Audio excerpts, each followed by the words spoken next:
Today I'm going to show you how I fix a water damaged Apple Watch.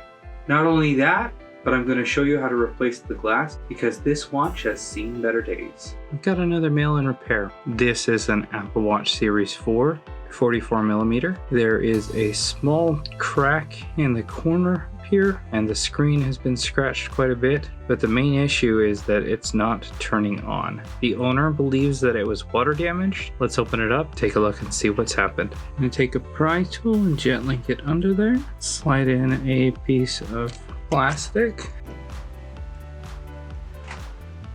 and carefully work around the screen. Now you have to be extra careful on the short sides because you're dealing with flex cables on the screen that butt up against the force touch gasket. I'm going to carefully work around the edges here. You can see I can kind of lift it now. And as we come up on the short edge, make sure we're on the outside. There we go. And would you look at that? That right there would be corrosion from liquid damage. The interesting thing is it's not directly where the crack was. I wonder if they were wearing it and the weight just put the water down here and it zapped it. So let's take this screen off and see what we find. Yeah, that is pretty well corroded. Alright, I'm going to add some isopropyl alcohol and slowly slide in my pry tool so we can peel back that sticker on each one of the connectors.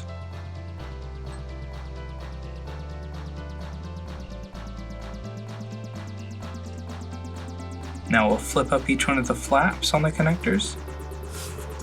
Got a little bit of corrosion on that connector, and that connector is the display connector, so that might explain why we don't have a display. Touch connector looks okay, and the NFC connector, which was where the majority of the corrosion was, definitely has some corrosion, but none of the traces are burnt. That's a good thing. I'm going to add some isopropyl alcohol and gently take my fiberglass brush. This will leave little pieces of fiberglass around, but what it really does a good job at is polishing up. Because it's so abrasive, it'll remove the corrosion a lot better than a toothbrush will in a short period of time. See, it leaves behind the glass fibers, but I'd rather it have that than be corroded. So really gentle and get rid of all of that. And you can see right there, you've got some ridging, I believe, between those pins. Take the multimeter here, for example. We go out here to this pin, getting a reading, but I believe, yeah, see, those aren't supposed to be touching. Let's clean that up. Here we can get a better look at the chip from the top. It looks like it's missing the paint, but yeah, it's got that teeny chip there. There's a really deep scratch. Probably all happened at once. So I think if this display works, it'll be worth it to replace the glass. Alright, now I'm just going to peek down inside the watch. We're going to see if there's anything we can see that gives us cause to open it up further and investigate. Alright, I see a little bit of corrosion down there on the board, so we're going to want to take this battery out and look at it. Got a little bit of corrosion here, right here on the corner of the Taptic engine. That's probably just from before. So yeah, let's look at the battery connector. A little bit of isopropyl alcohol and some prying. The battery will come right out. Yep, there's definite corrosion down there. There's a screw right under the sticker right here. I'm just gonna go right through the sticker to get at it, and then that plate comes off. And we'll disconnect the battery connector. There's the corrosion. There's definitely what probably finished this watch off, so it stopped working altogether. So we're gonna add some isopropyl alcohol and take our brush and gently make it nice and clean again. And now the hard part is getting on the outside edge down in there. I'm gonna take a scalpel and try to see if I can scrape away any of that corrosion that's down there on the connector. And then we'll scrub it a little bit more with the fiberglass brush and clean the battery connector. Now I'm going to just add some isopropyl alcohol and we're going to polish up the little bit of corrosion that was on these connectors.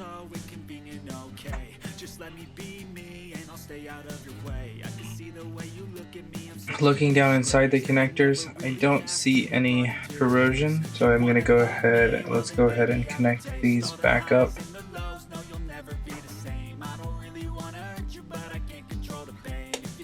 Alright, got it back together now somewhat. Let's go ahead and grab our charger, see what happens. Oh, boom, there's the display. Let's see if power button works. Yep, see if the crown works. Yep, it's liking that. So if I pull it off the charger and that symbol stays there, then we know that it's not running off of the charging cable. Yep, it's running off of the battery. It means the battery is working. So I'm just gonna let this charge up and turn on, and let's see if the display works perfectly, which it looks like it will. Let's check touch, check for other functionalities, and then I'm going to see if the owner of the watch wants to replace the glass. Their main thing was just making sure it could work first. Done that, so we'll see what they want to do from here. Well, it wasn't charging, but it was getting nice and warm, so I'm taking it quite a bit apart. Forgot to hit record. You can see I found a bit more corrosion here on the speaker, for example. And I'm about to take out the board from the inside. We're gonna see what we find. Alright, take this under the microscope, this as well. Kind of see corrosion in areas, but I'm not worried about it when it's on the frame because obviously it's not doing anything. I am concerned about where else it might have been shorting out. It wasn't charging all and powering up because the power was getting sucked out fast enough and into and warming up the board. So gotta figure out what's causing the short and fix that. And it might have something to do with that. See, there we've got the battery connector, and that's where the speaker connects, and there's a bit of corrosion there. So let's clean all that up. Add some isopropyl alcohol, get out our fiberglass brush. Now I'll actually get a better angle on that battery connector itself.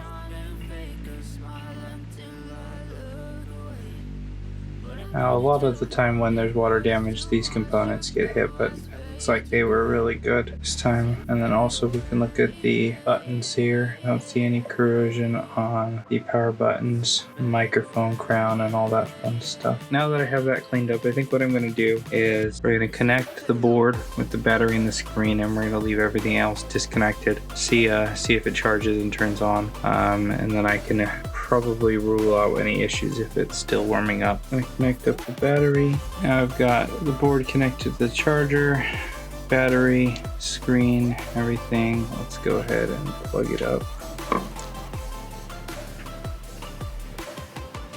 and see if we get any issues there. All right, I'll let this charge for a while and we'll check back. So it's still getting really hot, which means that there's an issue with the battery. So I'm gonna get a new battery here. This is Namcentric's battery. And let's plug it on in and see what happens now.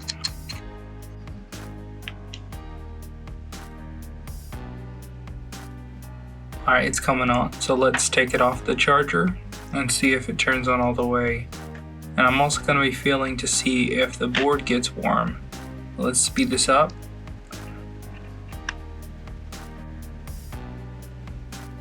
And here we can see that everything's working. The touch, the display looks good.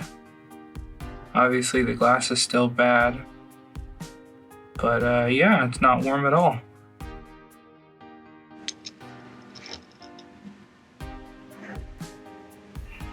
This side's nice and clean, but the loudspeaker, that's probably where the issue came from. I cleaned that up along with the force touch. Still have that little chip of glass still on the gasket there. Otherwise, this watch, apart from the little scuffs here and there on the frame, watch is gonna look pretty dang good when I'm done with it.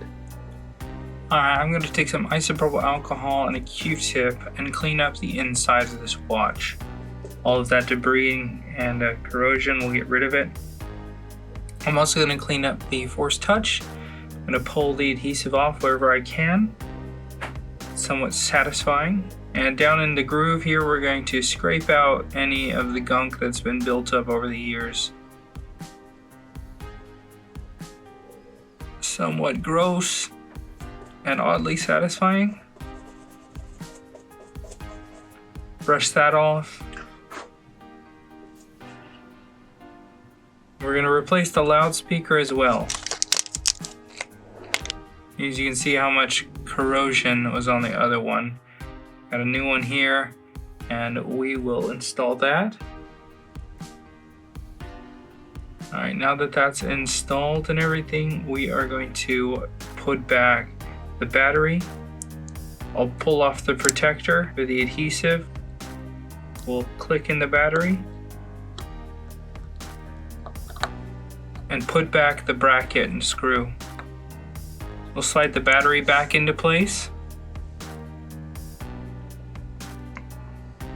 I've been given permission to replace the glass, so here it is. Let's take that out. We now need to separate the glass from the display. I'm going to use a 0.04 millimeter aluminum wire to cut in between the display and the glass. We've got a piece of plastic that I helped wedge in the corner there to assist in the cutting. And I'm going to take some isopropyl alcohol and plastic to help me lift it up after. There's a little bit of adhesive here that got stuck on the screen. I'm going to rub that off.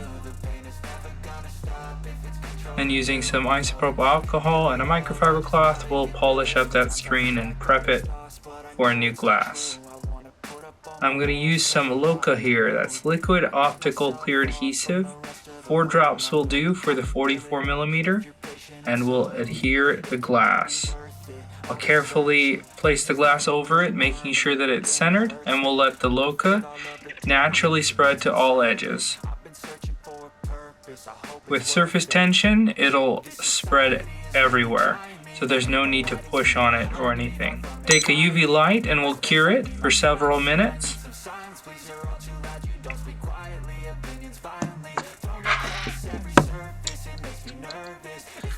And you can see I had no seepage because I used the exact amount of drops needed of the LOCA. But to be safe, I'm going to cure the back side as well, just in case there's any LOCA that came around the edge. We'll reconnect the screen, pushing the connectors all the way in, and we'll close down the flaps. Now we can test it to make sure that went well. And it's coming on again. The display looks great.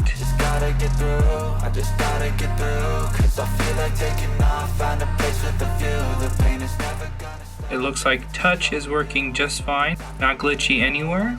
Let's turn it off and add some glue so that we can get a nice seal around the border. I'm going to make a consistent bead on top of the Force Touch gasket so that I get a nice seal when I go to set the screen down in the frame. Now we'll close it up, making sure that everything lines up perfectly. I'll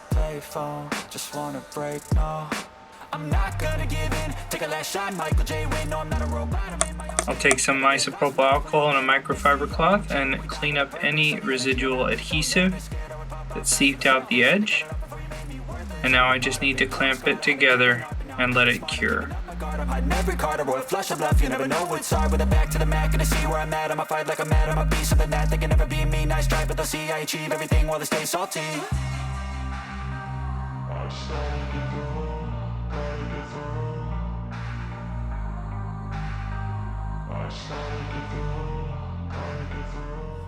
And there we go. It's all fixed, ready to either have a screen protector put on it or be sent back to the rightful owner. Like and subscribe if you haven't already. I'll have links for the products in the description below. I have an online course where I cover everything you need to know about repairing Apple Watches. From the techniques to removing the glass successfully without damaging anything, how to replace the digitizer, how to solder on components that are soldered, and so on. I hope you learned something. Thanks a ton for watching, and we'll see you in the next video.